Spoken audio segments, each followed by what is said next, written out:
Hi friends, നമസ്കാരം. മെറ്റാടോക്സ് YouTube ചാനലിലേക്ക് നിങ്ങൾക്ക് സ്വാഗതം.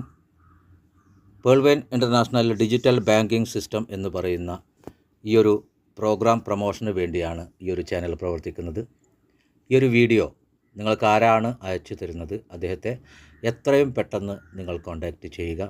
ഈ ഒരു അവസരം നിങ്ങളുടെ ജീവിതത്തെ വലിയ രീതിയിൽ മാറ്റാൻ കഴിയുന്ന ഒരു പ്രോഗ്രാമാണ്. അസാധ്യമായത് ഒന്നുമില്ല എന്ന് നമ്മെ ഓർമ്മിപ്പിച്ചുകൊണ്ട് കേരളത്തിൽ വലിയ ഒരു തരംഗം സൃഷ്ടിച്ചുകൊണ്ട് പേൾവെയിൻ മുന്നേറുകയാണ്. ഇവിടെ നമ്മൾ ചർച്ച ചെയ്യുന്ന ഒരു വിഷയം എന്ന് പറയുന്നത്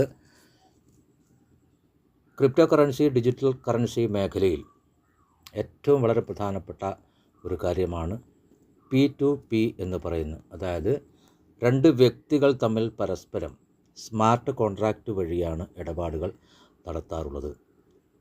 അതിനു വേണ്ട വളരെ പ്രധാനപ്പെട്ട ഒരു കാര്യമാണ് കോൺട്രാക്റ്റ് അഡ്രസ്സ്, അതായത് റിസീവ് അഡ്രസ്സ്. നമുക്ക് ആർക്കാണോ അയക്കേണ്ടത് അത് കണ്ടെത്തി നൽകുക എന്നുള്ളത്. ഇവിടെ വളരെ പ്രധാനപ്പെട്ട ഒന്ന് രണ്ട് കാര്യങ്ങൾ കൂടി പറഞ്ഞ് വീഡിയോയിലേക്ക് പോകാം. നമ്മൾ ഇന്ന് വരെ കണ്ട ഓരോ ഫിനാൻഷ്യൽ പ്രോഗ്രാമും സെൻട്രലൈസ്ഡ് സിസ്റ്റത്തിലാണ് പ്രവർത്തിക്കുന്നത്. ക്രിപ്റ്റോ കറൻസി, ഡിജിറ്റൽ കറൻസി മേഖല എന്ന് പറയുന്നത് ഡീസെൻട്രലൈസ്ഡ് ആണ്.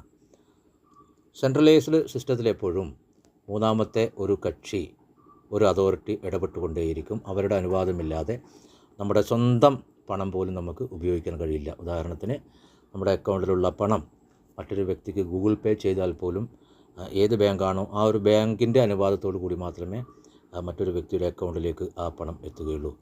ഇവിടെ ക്രിപ്റ്റോ കറൻസി, ഡിജിറ്റൽ കറൻസി മേഖലയിൽ രണ്ട് അക്കൗണ്ട് ഹോൾഡേഴ്സ് തമ്മിൽ പരസ്പരം റിസീവ് അഡ്രസ്സുകൾ കൈമാറിക്കൊണ്ട്, അതിനെയാണ് P2P എന്ന് പറയുന്നത്. നമുക്ക് മൂന്നാമത്തെ ഒരു കക്ഷിയെ ഒഴിവാക്കിക്കൊണ്ട് വളരെ പെട്ടെന്ന് തന്നെ നമുക്ക് നമ്മുടെ ട്രാൻസാക്ഷൻ ചെയ്യാം എന്നുള്ളതാണ് ഏറ്റവും വലിയ ഒരു കാര്യം എന്ന് പറയുന്നത്. ഓക്കെ, അതിന് വേണ്ട വളരെ പ്രധാനപ്പെട്ട ഒരു കാര്യമാണ് നമ്മുടെ സ്മാർട്ട് കോൺട്രാക്റ്റ് അഡ്രസ്സ് തിരഞ്ഞെടുക്കുക എന്നുള്ളത്. ഇവിടെ ഈ ഒരു പ്രോഗ്രാമിൽ നമുക്ക് മനസ്സിലാക്കാനുള്ളത് രണ്ട് സ്മാർട്ട് കോൺട്രാക്റ്റ് അഡ്രസ്സുകളാണ്. ഒന്ന് PVC Meta multipurpose NFT token, അതുമായി ബന്ധപ്പെട്ട് നമ്മൾ ഗ്യാസ് ഫീ ആയി നൽകുന്ന BNB. ഈ രണ്ട് കാര്യങ്ങളുടെ സ്മാർട്ട് കോൺട്രാക്റ്റ് അഡ്രസ്സ് എങ്ങനെയാണ് നമുക്ക് മനസ്സിലാക്കാൻ കഴിയുന്നത് എന്ന് ഈ വീഡിയോയിലൂടെ നമുക്ക് പരിചയപ്പെടാം. ഒന്ന് ശ്രദ്ധിക്കുക. ഇവിടെ ട്രസ്റ്റ് വാലറ്റ് നിങ്ങൾ കാണുന്നുണ്ടാവും. നിങ്ങളവിടെ ഒന്ന് ടച്ച് ചെയ്യുക. ഓക്കെ, അതിനുശേഷം നിങ്ങളുടെ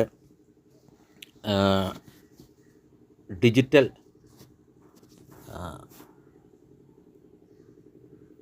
അക്കൗണ്ട്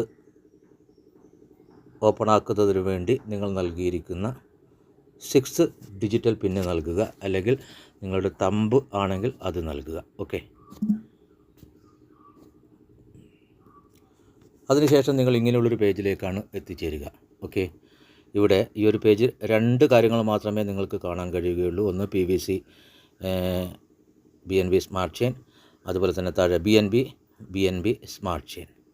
ഓക്കെ, നമുക്ക് PVC മെറ്റയുടെ സ്മാർട്ട് കോൺട്രാക്റ്റ് അഡ്രസ്സാണ് വേണ്ടതെങ്കിൽ നമ്മൾ ആദ്യം PVC മെറ്റ ഒന്ന് ടച്ച് ചെയ്യുക. ഓക്കെ, അതിനുശേഷം ഇങ്ങനെ ഒരു പേജിലായിരിക്കും നിങ്ങൾ എത്തിച്ചേരുക. നിങ്ങൾ ഏറ്റവും മുകളിൽ ശ്രദ്ധിക്കുക, സെൻഡ് റിസീവ് സ്വാപ്പ്. നമുക്ക് ആവശ്യം സ്മാർട്ട് കോൺട്രാക്റ്റ് അഡ്രസ്സാണ്. അപ്പോൾ റിസീവ് അഡ്രസ്സിൽ ഒന്ന് ടച്ച് ചെയ്യുക. ഓക്കെ, ഞാനവിടെ ടച്ച് ചെയ്തു. അതിനുശേഷം നിങ്ങൾക്ക് ലഭിക്കുന്ന പേജ് ഇങ്ങനെയായിരിക്കും. ഏറ്റവും മുകളിൽ PVC BEP20, അതിന് താഴെ നമുക്കൊരു QR കോഡ് കാണാം. അതിൻ്റെ താഴെ കാണുന്നതാണ് സ്മാർട്ട് കോൺട്രാക്റ്റ് അഡ്രസ്സ് എന്ന് പറയുന്നത്. അതിന് താഴെ കോപ്പി, സെറ്റ് എമൗണ്ട്, ഷെയർ. നമുക്ക് ആവശ്യം ഈ ഒരു smart contract address, receive address മറ്റൊരു വ്യക്തിക്ക്, നമ്മുടെ പാർട്ട്ണർക്ക് അയച്ചു കൊടുക്കുകയാണ് വേണ്ടത്. അതിന് വേണ്ടത് ഈ കോപ്പി എന്ന് പറയുന്ന അവിടെ ഒന്ന് ടച്ച് ചെയ്യുക. അതിനുശേഷം നേരെ താഴെ കാണുന്ന നിങ്ങളുടെ ഫോൺ ബട്ടണിൽ ഒന്ന് പ്രസ് ചെയ്തുകൊണ്ട് ഏത് വ്യക്തിക്കാണോ നിങ്ങൾക്ക് ഈ ഒരു അഡ്രസ്സ് അയച്ചു കൊടുക്കേണ്ടത് അദ്ദേഹത്തിൻ്റെ വാട്സപ്പിലേക്ക് നിങ്ങളൊന്ന് പോവുക. ഓക്കെ, വീണ്ടും നമുക്ക് നമ്മുടെ ഫോൺ ഓപ്പൺ ആക്കേണ്ടതുണ്ട്. ഇവിടെ ഞാൻ മനീഷ് സാറിനാണ് എൻ്റെ റിസീവ് അഡ്രസ്സ്, അതായത് സ്മാർട്ട് കോൺട്രാക്റ്റ് അഡ്രസ്സ് അയച്ചു കൊടുക്കുന്നത്. ഞാൻ നേരത്തെ പേസ്റ്റ് ചെയ്തത് ഇവിടെ മെസ്സേജിൻ്റെ അവിടെ ഒന്ന് പേസ്റ്റ് ചെയ്യുക, കോപ്പി ചെയ്തത്. ഓക്കെ, അതിനുശേഷം ഞാൻ അദ്ദേഹത്തിന് മനീഷ് സാറിന് ഞാൻ എൻ്റെ അഡ്രസ്സ് അയച്ചു കൊടുത്തതിന് ശേഷം നിങ്ങൾക്ക് എന്താണോ സർവീസ് ആവശ്യമുള്ളത് അദ്ദേഹത്തിന് ഒരു വോയിസ് മെസ്സേജ് അയക്കുക. ഓക്കെ, PVC മെറ്റയുടെ റിസീവ് അഡ്രസ്സ് എങ്ങനെയാണ് നമുക്ക് ലഭിക്കുന്നത് എന്ന് മനസ്സിലായി കാണുമെന്ന് വിശ്വസിക്കുന്നു. വീണ്ടും നമുക്ക് നമ്മുടെ ട്രസ്റ്റ് വാലറ്റിലേക്ക് പോകാം. ഓക്കെ, വീണ്ടും നിങ്ങളുടെ 6 പിന്ന് കൊടുത്തതിന് ശേഷം ട്രസ്റ്റ് വാലറ്റ് ഓപ്പൺ ചെയ്യുക. ഒന്ന് ഫോൺ പിന്നിലേക്ക് പോയിട്ട് വീണ്ടും ആദ്യത്തെ പേജിലേക്ക് എത്തിയിരിക്കുന്നു. ഇനി നമുക്ക് ആവശ്യം BNBയുടെ റിസീവ് അഡ്രസ്സാണ്. BNB ആണ് നമ്മൾ ഗ്യാസ് ഫീ ആയി നൽകുന്നത്, അതായത് നമ്മുടെ സർവീസിനുള്ള ചാർജായി നൽകുന്നത്. ഓക്കെ, അപ്പോൾ BNB വീണ്ടും ഒന്ന് ടച്ച് ചെയ്യുക. നിങ്ങൾക്കവിടെ കാണാം send receive swap by shell. നമുക്ക് ആവശ്യം റിസീവ് അഡ്രസ്സ് മനീഷ് സാറിന് കൈമാറുകയാണ് ചെയ്യേണ്ടത്. വീണ്ടും എന്ത് ചെയ്യുക, റിസീവ് അഡ്രസ്സിൻ്റെ അവിടെ ഒന്ന് ടച്ച് ചെയ്തതിന് ശേഷം PVC മെറ്റയുടെ അതുപോലെ തന്നെയുള്ളൊരു പേജാണ് വീണ്ടും വരിക. നിങ്ങളിവിടെ മുകളിൽ ശ്രദ്ധിക്കുക, BNB കോയിൻ, അതുപോലെ തന്നെ അതിൻ്റെ താഴെ QR കോഡ് കാണാം. അതിൻ്റെയും താഴെയാണ് നമ്മുടെ BNB റിസീവ് അഡ്രസ്സ് ഉള്ളത്. അതിൻ്റെ നേരെ താഴെ copy set amount share. Okay, ഇവിടെ നിങ്ങൾ വീണ്ടും എന്ത് ചെയ്യണം, ഒന്ന് കോപ്പിയിൽ ടച്ച് ചെയ്തതിന് ശേഷം നേരത്തെ PVC മെറ്റ എങ്ങനെയാണോ നമ്മളതിൻ്റെ റിസീവ് അഡ്രസ്സ് മനീഷ് സാറിന് അയച്ചു കൊടുത്തത്, അതുപോലെ വീണ്ടും അങ്ങനെ അദ്ദേഹത്തിൻ്റെ വാട്സാപ്പിലേക്ക് പോയിട്ട് നിങ്ങളുടെ റിസീവ് അഡ്രസ്സ് കോപ്പി ചെയ്തത് അവിടെ പേസ്റ്റ് ചെയ്ത് അദ്ദേഹത്തിന് അയച്ചു കൊടുക്കുകയും പിന്നെ നിങ്ങളൊരു വോയിസ് അയക്കുകയും ചെയ്യുക. ഇങ്ങനെയാണ് ഇതുമായി ബന്ധപ്പെട്ട് നമ്മുടെ പ്രവർത്തനത്തിലെ വളരെ പ്രധാനപ്പെട്ട ഒരു ഭാഗം, അതായത് P2P ചെയ്യുന്നതിന് വേണ്ടിയുള്ള റിസീവ് അഡ്രസ്സ് എങ്ങനെയാണ് നമ്മൾ മറ്റൊരു വ്യക്തിക്ക് കൈമാറേണ്ടത് എന്നുള്ള കാര്യം എല്ലാവർക്കും മനസ്സിലായി എന്ന് വിശ്വസിക്കുന്നു. Okay, thank you.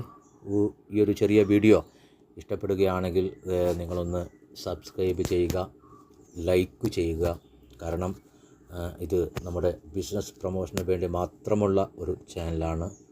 തീർച്ചയായും നിങ്ങൾ സബ്സ്ക്രൈബ് ചെയ്യും, ലൈക്ക് ചെയ്യും എന്ന വിശ്വാസത്തോടെ നിങ്ങളുടെ സ്വന്തം ഷാജി കണ്ണൂർ. Thank you.